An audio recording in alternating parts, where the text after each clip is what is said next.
दिनों के बाद मिल रहे हैं।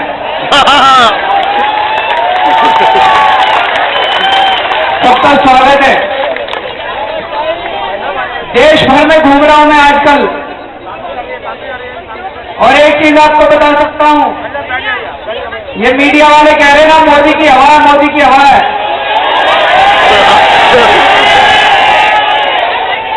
मैं एक चीज बता सकता हूं, मोदी की हवा नहीं है, आम आदमी की हवा है चारों तरफ।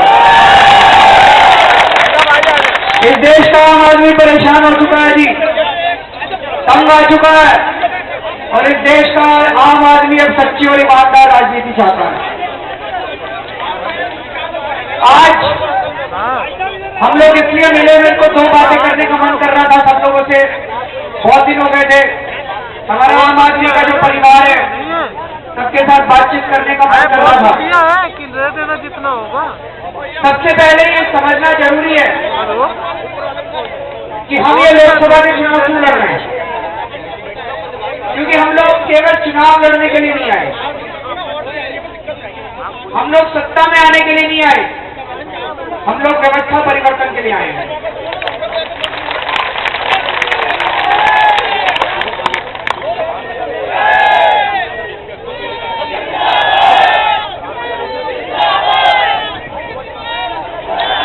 तो ये लोकसभा का चुनाव व्यवस्था परिवर्तन की तरफ कैसे ले जाएगा, इसको सब लोगों को अच्छे से समझना है।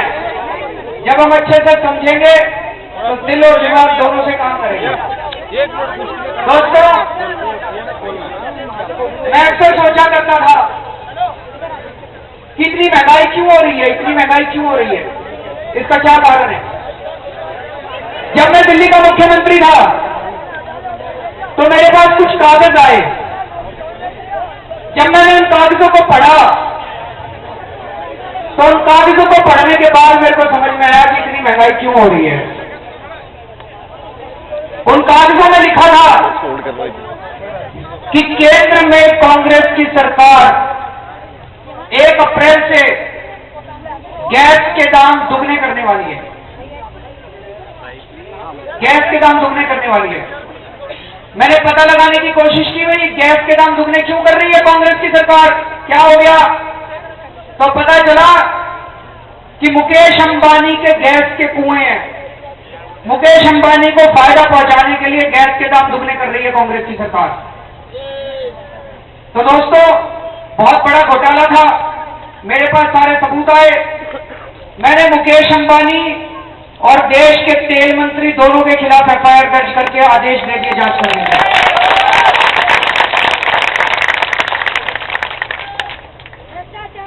आज तक भारत के इतिहास में किसी की हिम्मत नहीं थी मुकेश अंबानी को हाथ लगा दे, किसी की हिम्मत नहीं थी मुकेश अंबानी को छू दे। आम आदमी पार्टी की पहली सरकार है जिसने मुकेश अंबानी के खिलाफ एफआईआर दर्ज की है। लेकिन दोस्तों, अभी कुछ दिन पहले मेरे को एक चिट्ठी हाथ लगी है, वो चिट्ठी लेके भी आया हूं, अगर दिखोगे तो दिखा देगा। मेरे को एक चिट्ठी हाथ लगी है। ये चिट्ठी नरेंद्र मोदी जी की गुजरात सरकार ने केंद्र सरकार को लिखी है। पिछले 8-10 महीने पहले चिट्ठी लिखी है मोदी जी ने केंद्र सरकार को कि देश में गैस के दाम दुगने नहीं 4 गुने बढ़ाने चाहिए। गैस के दाम बढ़ाने चाहिए, उस चिट्ठी में लिखा हुआ है। इसका मतलब मोदी जी भी मुकेश अंबानी से मिले हुए, कांग्रेस तो मिली हुई है, मोदी जी भी मुकेश अंबानी के साथ मिले हुए हैं। और हद तो तब हो गई, वो चिट्ठी लिखने के बाद मोदी जी ने 3 रिमाइंडर भी भेजे हैं, भाई गैस के दाम बढ़ा क्यों नहीं रहे, मैंने चिट्ठी लिखी थी तुमको। और रिमाइंडर की कॉपी भी मेरे हाथ लगी, कि किस्मत ही खराब है, सारी चिट्ठियां मेरे हाथ लगी। और सारी चिट्ठियां हमने वेबसाइट पे डाल दी हैं। ये गैस के दाम बढ़ जाते तो दोस्तों गैस तो महंगी होगी। ये गैस खाद बनाने के काम आती है। खाद महंगी हो गई तो खाने पीने की सारी चीजें महंगी हो जाएंगी। दाल, चावल, गेहूं, सब्जियां, फ्रूट, सारी चीजें महंगी हो जाएंगी। इसी गैस से बिजली बनती है, बिजली भी 4 गुना हो जाएगी। तो मेरे को समझ में आने लगा कि महंगाई देश में क्यों हो रही है। महंगाई हो रही है क्योंकि ये सारे के सारे मुकेश अंबानी जैसे लोगों से मिले हुए, बीजेपी और कांग्रेस वाले दोनों। तो मैंने चुनाव आयोग को भी चिट्ठी लिखी थोड़े दिन पहले मैंने चुनाव आयोग को कहा भी चुनाव के पहले तो कम से कम ये गैस के दाम रोक दो। मुझे बड़ी खुशी है कहते हुए चुनाव आयोग ने हमारी बात मान ली और 1 अप्रैल से जो गैस के दाम बढ़ने वाले थे वो 2 महीने के लिए टाल दिए उन्होंने, 2 महीने के लिए टाल दिए। अब हमें देश की जनता को जाके बताना है कि अगर तुमने नरेंद्र मोदी या राहुल गांधी को जिता दिया तो 16 मई से इस देश के अंदर महंगाई दुगनी से 4 गुनी हो जाएगी, क्योंकि उसके बाद 3 से 4 गुना गैस के दाम बढ़ाएंगे और अगर गैस के दाम 3 से 4 गुना बढ़ गए तो सारी चीजें इस देश के अंदर 2 या 3 गुना महंगी हो जाएंगी। ये जाके अब इस देश की जनता को बताना है। तो अब ये जाके देश की जनता, इसलिए इन दोनों पार्टियों को इस बार हराना जरूरी है दोस्तों, इन दोनों पार्टियों को हराना जरूरी है। कैसे हराएंगे? 2 काम करने हैं। एक काम तो ये करना है, ये 2 बड़ी बड़ी सेनाएं हैं, एक यूपीए और एक एनडीए। ये 2 बड़ी बड़ी सेनाएं हैं, दोनों के शहंशाह कौन है? यूपीए का शहंशाह कौन है? राहुल गांधी। और एनडीए का शहंशाह कौन है? नरेंद्र मोदी। पहले जमाने में सेनाएं होती थी, सेना का राजा होता था, 2 सेना लड़ा करती थी। अगर राजा मर जाए तो सेना खत्म। इसी तरह से ये 2 सेनाएं हैं, इन दोनों के ये शहंशाह हैं। अगर इन दोनों शहंशाहों को चुनाव में हरा दे हम लोग जाके तो दोस्तों ये दोनों सेनाएं खत्म हो जाएंगी। आप ये सोच के देखो, अगर राहुल गांधी जी को कुमार विश्वास, ये वो चिट्ठी है नरेंद्र मोदी जी ने केंद्र सरकार को लिखी है, इसमें लिखा हुआ है कि गैस के दाम 4 गुने कर दिए जाएं। हमारी वेबसाइट पे डाल दिया जी, वेबसाइट पे डाल दिया। जो मैंने एफआईआर दर्ज करी थी वो भी वेबसाइट पे डाल दी। मैंने फिर प्रधानमंत्री को भी चिट्ठी लिखी थी भाई 1 अप्रैल से गैस के दाम मत बढ़ाओ, वो भी वेबसाइट पे डाल दी। आप सोच के देखो कि अगर कुमार विश्वास ने राहुल गांधी जी को हरा दिया तो कांग्रेस के इस चुनाव के बाद कितने टुकड़े होंगे आप कल्पना भी नहीं कर सकते। कांग्रेस खत्म है, उसके बाद कांग्रेस एक साथ नहीं बचेगी। गलत तो नहीं कह रहा? ये गांधी परिवार की वजह से आज कांग्रेस इकट्ठी है। अगर गांधी परिवार को आपने चुनाव में हरा दिया तो उसके बाद ये कांग्रेस नहीं बचेगा, ये टुकड़े टुकड़े हो जाएंगे इस कांग्रेस। और अगर मोदी जी को वाराणसी से चुनाव में हरा दिया हम लोगों ने तो बीजेपी खत्म है, उसके बाद बीजेपी नहीं बचेगी। उसके बाद बीजेपी भी खत्म है, बीजेपी भी नहीं बचने वाली। इसलिए 2 चुनाव बहुत जरूरी है इस बार। वाराणसी का चुनाव और अमेठी का चुनाव, ये दोनों चुनाव इस देश का भविष्य तय करेंगे। ये दोनों चुनाव इस देश का भविष्य तय करेंगे। और दिल्ली में अपने को 7 सीट लानी है।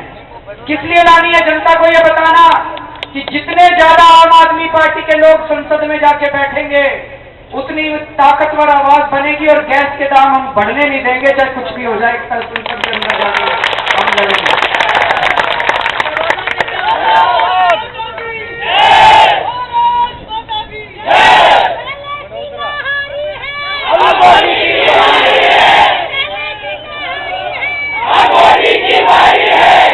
तो दोस्तों ये वाला चुनाव, अगर ये 2 चुनाव हम लोग जीत गए, देश की जनता जीत गई अमेठी और वाराणसी का, ये दोनों चुनाव इस देश का भविष्य और इतिहास दोनों बदल के रख देंगे। टर्निंग पॉइंट हो गए भारत के इतिहास के।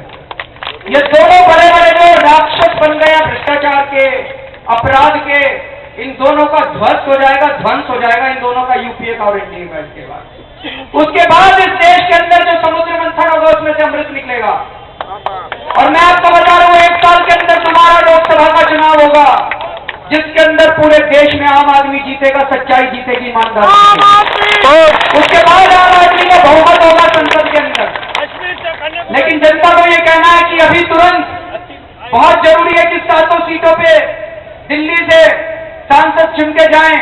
अगर हमें गैस के दाम बढ़वाने, नहीं तो इतनी महंगाई हो जाएगी, इतनी महंगाई हो जाएगी। और मैं हवा में बात नहीं कर रहा, कागज है मेरे पास। ये कागज दिखाते हैं कि ये सारे के सारे मुकेश अंबानी की दलाली करते हैं, मुकेश अंबानी के एजेंट हैं। मुकेश अंबानी के हेलीकॉप्टर में तो घूमते ही हैं। वहां पे गुजरात में गया था, पता चला अंबानी परिवार के दामाद को मोदी जी ने अपना गैस और पेट्रोल मंत्री बना रखा है। मुकेश अंबानी बार बार जाया करता था मोदी जी के पास, ये काम कर दो, ये काम कर दो। एक दिन मोदी जी ने कहा भी बार बार आता है, तू एक काम करते रहे, घर का ही एक आदमी पेट्रोल मंत्री बना ले, घर में ही कर दिया तो घर में ही सारा दे दिया, अपने घर में ही बैठ के वो मंत्रालय चला लेते हैं सारे के।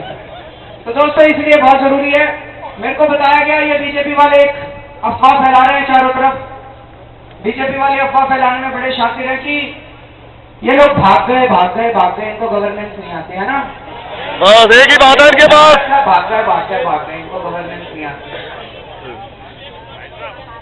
दोस्तों मैंने इस्तीफा दिया था, पहली चीज तो आम आदमी पार्टी की 49 दिन की सरकार ने सबसे ज्यादा काम करके दिखाए। बिजली के बिल आधे हो गए कि नहीं हो गए? है ना सबके आधे बिल। मेरे पास भी आज कई लोग बिल दे के गए, बोले कि आधे हो गए। पानी के बिल बहुत कम हो गए कि नहीं हो गए? ऐसा ही आपका नहीं हुआ, आपकी गड़बड़ होगी, क्योंकि मेरे को कई लोगों ने दिल्ली में बताया पानी का किस किस का कम हुआ है। एक मिनट तो इसका मतलब जिनका पानी नहीं आता, जिनका तो मैं क्या करूँगा, जिनके बिल आते थे, जिनके ज्यादा आते थे उनके कम हो गए। बिल्कुल तो कईयों ने बताया जी पहले 500 रुपए आया करता, क्योंकि वो तो बिल्कुल माफ ही कर दिया ना 20 किलोलीटर का, 20 किलोलीटर का कम का जिसका भी कंजम्पशन है उसका काफी हुआ ना कम। जिनका कम नहीं हुआ वो जरा सा दफ्तर जाके चेक करा लो, इसका मतलब इंप्लीमेंट तो कर दिया उन्होंने कुछ लोगों का। पानी के बिल कम हो गए, बिजली के बिल कम कर दिए, सिखों का जो दंगा था, कत्लेआम था, उसके ऊपर SIT का गठन किया, CAG का ऑडिट करवाया बिजली का। और किसी से बात कर लो आज, सारे कहते हैं जी आम आदमी पार्टी की सरकार की भ्रष्टाचार बहुत कम हो गया था, सारे कहते हैं कि भ्रष्टाचार बहुत कम हो गया था। तो पहली चीज तो यह कि जितने काम आम आदमी पार्टी की सरकार ने करके दिखाए आज तक भारत के इतिहास में किसी ने नहीं करके दिखाया। ये बात जनता को बताना बड़ा जरूरी है। बताना क्या, उनको तो देख रही है जनता, उनके पानी के बिजली के बिल का मकान बनते थे सर, तो ऊपर से दलाली लेने नहीं आई है जी। मकान कितने बड़े, कितने दिन से तक हमारी सरकार रही, तो दलाली लेने मकान की दलाली लेने नहीं आए। बहुत बढ़िया। उसके बाद मैंने इस्तीफा दिया। इस्तीफा क्यों दिया? इस्तीफा यूं दिया, उसके 3 दिन पहले मैंने मुकेश अंबानी के खिलाफ FIR दर्ज कराई थी। मुकेश अंबानी ने इन दोनों पार्टियों को कहा कुछ भी हो जाए अब इसकी सरकार नहीं चलनी चाहिए। आज तक भारत के इतिहास में कभी नहीं हुआ कि बीजेपी और कांग्रेस दोनों इकट्ठे हो गए हों। पर्दे के पीछे तो इकट्ठे रहते थे, खुल के नहीं आए थे कभी सामने। 2 दिन तक इन्होंने हमारी विधानसभा नहीं चलने दी भाई साहब, एक बिल पास नहीं होने दिया इन्होंने विधानसभा में। पहले लोकपाल बिल गिराया, उसके बाद जो हमारा बिजली आंदोलन हुआ था, हमने कहा था ना कि बिजली के बिल देना बंद कर दो, जब हमारी सरकार आएगी 50% माफ कर देंगे। वो बिल भी हम विधानसभा में लेके आए थे। वो बात 6 करोड़ रुपए का खर्चा था टोटल। 6 करोड़ तो कुछ भी नहीं होता सरकार के लिए, और 25,000 लोगों का मामला था। हम वो लेके आए, वो दोनों पार्टी नहीं मानी, वो गिरा दिया इन्होंने। दोनों ने मन बना रखा था अगले दिन हम स्वराज का बिल लेके आ रहे थे। स्वराज तो अपना सपना है, स्वराज भी इन दोनों ने मन बना रखा था, स्वराज का बिल भी गिरा देंगे और विधानसभा नहीं चलने देंगे। अगर विधानसभा नहीं चलने देंगे तो मैं कुर्सी पे बैठ के क्या करता भाई? कुर्सी से चिपकने थोड़ी, इनकी तरह थोड़ी है। पूंजी घोटाला भी कर लो, कोयला घोटाला भी कर लो, सारे घोटाला कर लो, कुर्सी ना छोड़ो किसी भी हालत में। इनकी तरह नहीं है जी, कुर्सी से चिपकने नहीं गए थे। फिर मैंने सोचा मेरी आत्मा नहीं मानी, मैंने इस्तीफा दे दिया।